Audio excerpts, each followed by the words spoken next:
नमस्कार दोस्तों, आज मैं आपको एक ऐसी कहानी सुनाने जा रही हूँ जो न सिर्फ बॉलीवुड में बल्कि पूरी दुनिया के सिनेमा में इतिहास में सुनहरे अक्षरों में दर्ज है। ये कहानी है एक ऐसी फिल्म की जिसमें सिर्फ एक चेहरा है, एक ही आवाज थी और वो आवाज थी सुनील दत्त की। नाम था यादें। 1964 में फिल्म आई थी। ये सिर्फ एक फिल्म नहीं थी, ये एक आदमी का अकेलापन था, एक दर्द था और उस दर्द को सेलुलाइट पर उतारने की हिम्मत थी। आज हम इस अकेली आवाज को सुनेंगे, पर यकीन मानिए जब ये कहानी पूरी होगी तो आप खुद को भी नहीं रोक पाएंगे इस फिल्म को देखने से। 1960 का दशक था। हिंदी सिनेमा अपनी गोल्डन एरा में था। राज कपूर मेरा नाम जोकर बना रहे थे, गुरुदत्त साहिब बीबी और गुलाम में जिंदगी तलाश रहे थे और वहीं एक इंसान था जो अकेले एक कमरे में बैठा था, अकेलापन फिल्माने का प्लान बना रहा था। ये इंसान थे बलराज दत्त, जिन्हें दुनिया सुनील दत्त नाम से जानती है। सुनील दत्त रेडियो में अनाउंसर थे। सुरीली आवाज थी, गहरी सोच थी और दिल में एक सपना था, एक ऐसी फिल्म का जो एक्टिंग, कैमरा, डायलॉग सब कुछ मतलब बदल दे। एक फिल्म जो पूरी दुनिया को दिखा दे कि एक आदमी भी अकेली पूरी कहानी सुना सकता है। सुनील दत्त का जन्म 1929 में झेलम, पंजाब यानी कि अब पाकिस्तान में हुआ था। बचपन में उन्होंने बंटवारे का डर देखा, गांव चढ़ते देखे और परिवार को बिछड़ते हुए देखा। पार्टीशन के बाद वो अकेले अपनी माँ के साथ भारत आए। उनका आइसोलेशन वहीं से शुरू हुआ। इस आइसोलेशन को ही उन्होंने बाद में अपनी ताकत बना लिया। रेडियो में जब वो अनाउंसर बने तो उन्हें आवाज से प्यार हो गया। वो घंटों माइक के सामने बैठते थे, अपनी आवाज सुनते थे, मॉड्यूलेशन सीखते थे। वहीं से उनके दिमाग में आया, अगर मेरी आवाज लाखों रेडियो पर सुन सकते हैं तो क्या मैं अपनी आवाज से पूरी फिल्म नहीं सुना सकता। बस यादों का बीज वहीं बोया गया।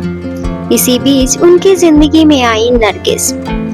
नरगिस उस वक्त की सुपरस्टार थी। राज कपूर के साथ उनका नाम जोड़ा था। सुनील दत्त ने नरगिस को मदर इंडिया के सेट पर बचाया था जब सेट पर आग लगी थी।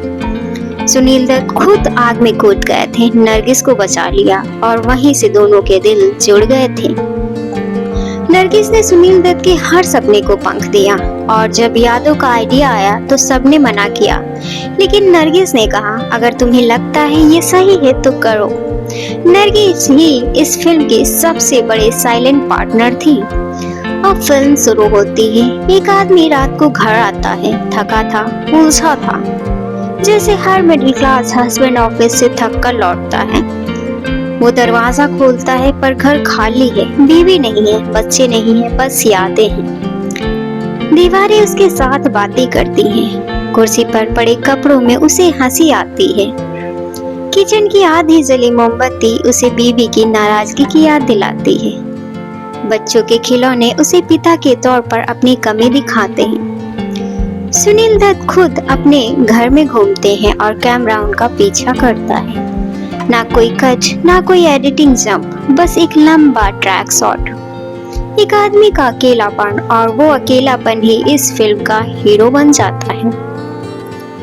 फिल्म में सुनील दत्त का पहला बड़ा मोनोलॉग आता है, कहाँ चले गए हो तुम सब, मैं तो यही हूँ, पर फिर भी इतना खालीपन क्यों है।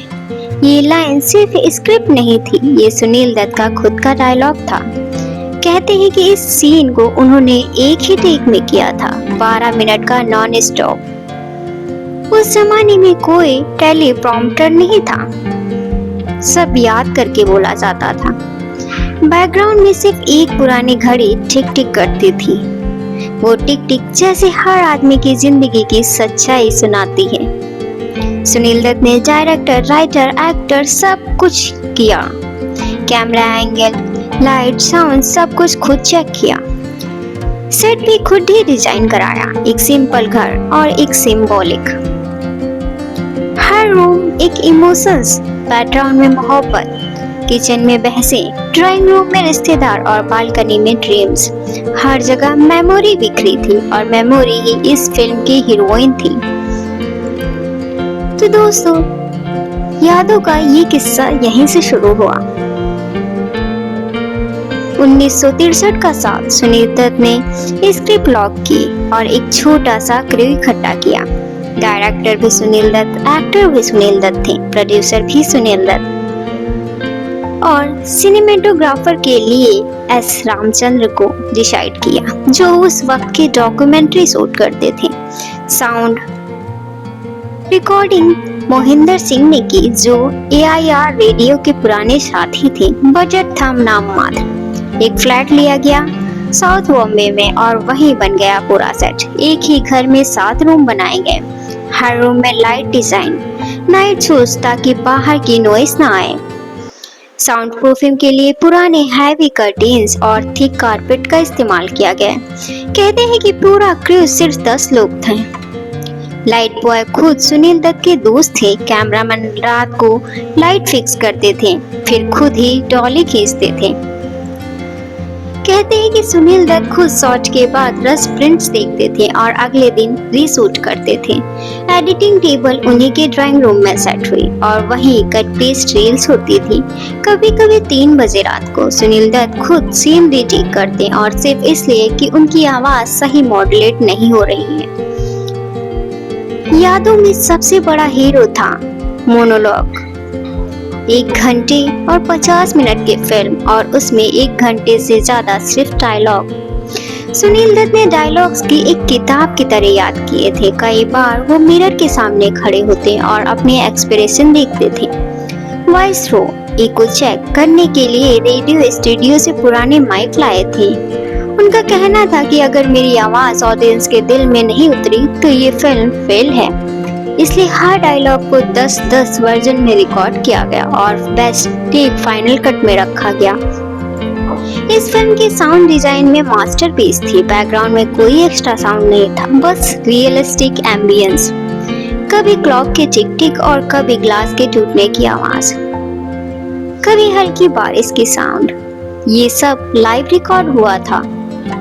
फोले साउंड का इस्तेमाल पहली बार इतने बड़े स्केल पर हिंदी सिनेमा में हुआ था।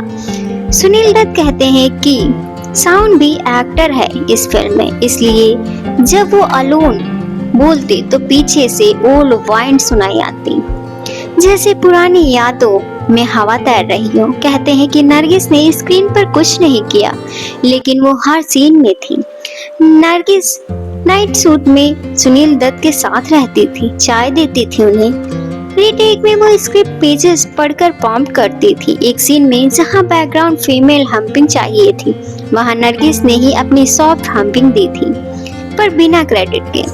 सुनील दत्त ने अपनी ऑटोबायोग्राफी में लिखा है कि ये सिर्फ फिल्म नहीं थी, नरगिस की भी थी। Without her I was incomplete. जैसे इस कहानी का आदमी अपनी फैमिली के बिना अधूरा है। तब VFX और डिजिटल साउंड नहीं थे। जब सुनील दत्त का शैडो वॉल पर डबल दिखाना था तो उन्होंने एक रूम में 2 लाइट अपोजिट लगाई, जिससे कि एक शैडो आए और दूसरा वीक। सिंबोलिज्म अलोन मैन और उसकी यादें। एक सीन में वो खुद मिरर में देखते हैं और वो मिरर शॉट एक नॉर्मल मिरर नहीं था, बल्कि ट्रांसपेरेंट ग्लास था जिसके पीछे लाइट सेटअप था। रिजल्ट ऑडियंस को इल्यूजन मिलता है जैसे वो अपने ही माइंड के अंदर देख रहे हैं। जब यादें पूरी हुई तो सबसे बड़ा सवाल था, इसे देखेगा कौन? डिस्ट्रीब्यूटर बोले ये कैसी फिल्म है, इसमें हीरोइन कहाँ है, डांस कहाँ है और सॉन्ग कहाँ है, ऑडियंस क्या देखेगी? सुनील दत्त ने कई बार डिस्ट्रीब्यूशन हाउसेस के दरवाजे खटखटाए। बॉम्बे, दिल्ली, कलकत्ता, हर जगह लोग हंसते थे।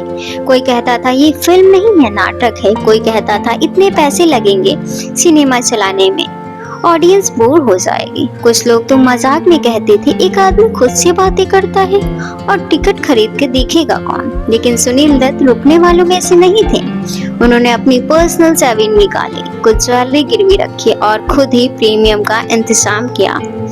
बॉम्बे की लिबर्टी सिनेमा में उन्होंने यादों का प्रीमियम रखा। रखा। इनविटेशन कार्ड खुद नरगिस ने छपवाए। बड़े स्टार्स, क्रिटिक्स और प्रेस सबको बुलाया गया। प्रीमियम की रात पूरा बॉलीवुड पहुंचा। राज कपूर, दिलीप कुमार, मीना कुमारी, गुरु दत्त की दोस्त सब क्यूरियोसिटी से देखने आए थे कि सुनील दत्त ने आखिर किया क्या है। लाइबर्टी सिनेमा 1 अक्टूबर 1964 रात 8 बजे। रेड कारपेट पर सुनील दत्त और नरगिस हाथ में हाथ डाले पहुंचे। प्रेस वालों ने पूछा, आपको डर नहीं लगता सर? सुनील दत्त ने मुस्कुरा कर कहा, मैं तो अपनी यादें बांट रहा हूँ, डर किस बात का। फिल्म शुरू हुई। हॉल में सन्नाटा था। ऑडियंस पहली बार देख रही थी कि कोई बैकग्राउंड साउंड नहीं, कोई हीरोइन नहीं और कोई डांस नहीं, बस एक आदमी अपनी आवाज में यादों को खंगाल रहा है। पहले 30 मिनट में कई लोग अनकंफर्टेबल हुए, कुछ लोग हॉल छोड़कर बाहर भी निकले, लेकिन जो रुके वो स्क्रीन से नजर नहीं हटा पाए। प्रीमियम खत्म हुआ और हॉल में कुछ देर के लिए सन्नाटा हो गया। फिर एक क्लैप और फिर दूसरी और फिर ऑडियंस खड़ी होकर तालियां बजाने लगी। दिलीप कुमार ने गले लगाकर कहा, दत्त साहब आपने कर दिखाया। राज कपूर बोले, ये सिनेमा है या पोएट्री, मुझे समझ नहीं आया पर दिल को छू गया। क्रिटिक्स ने मिक्स रिव्यू दिया, कुछ ने ब्रेव कहा और कुछ ने प्रिटेंशियस कहा, लेकिन एक इंग्लिश डेली ने लिखा, A man so that echoes inside you long after you leave the theater। Premium के बाद सबसे बड़ा सवाल था बॉक्स ऑफिस, पब्लिक कैसे रिएक्शन देगी। ट्रुथ ये था कि रिलीज के पहले ही हफ्ते यादव को ऑडियंस नहीं मिली। सिंगल एक्टर एक्सपेरिमेंट को लोग नहीं पचा पाए। एक शो में सिर्फ 10-15 लोग आते थे और कई शो कैंसिल करने पड़ते थे। सुनील दत्त को लॉस उठाना पड़ा। उन्होंने खुद एडमिट किया कि ये फिल्म कॉमर्शियल सक्सेस नहीं थी। तो फिर सवाल था, यादव को लेजेंडरी स्टेटस कैसे मिला?